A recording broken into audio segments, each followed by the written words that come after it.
بسم اللہ الرحمن الرحیم۔ السلام علیکم۔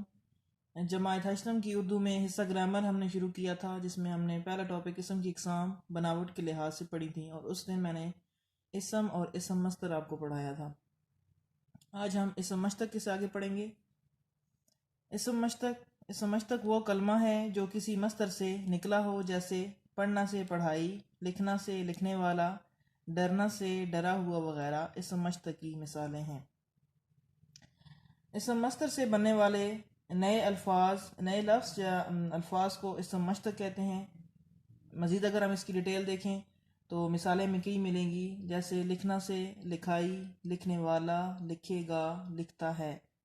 یا اگر کھیل کی مثال لیں تو کھیل سے کھیلنا، کھلاڑی کھیلتا ہے، کھیلے گا۔ دوڑنا سے دوڑنے والا دوڑے گا، دوڑتا ہے وغیرہ اسم مشتق کی مثالیں ہیں۔ اسی طرح آگے اس کی اگلی قسم دیکھیں۔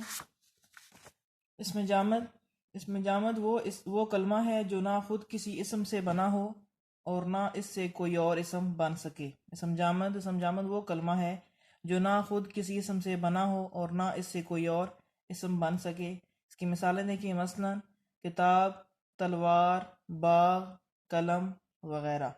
جامد کے معنی ٹھوس یا جمع ہوا کے ہوتے ہیں۔ اسم جامد وہ اسم ہے جو نہ خود کسی کلمے سے بنا ہو اور نہ ہی کوئی اور کلمہ اس سے بن سکے۔ اس کی کچھ مثالیں مزید اگر ہم دیکھیں، میز، کرسی، پینسل، تو یہ ایسے الفاظ ہیں کہ یہ بس اسم ہی ہیں، اس سے آگے ان کی اور کوئی مثال نہیں بن سکتی۔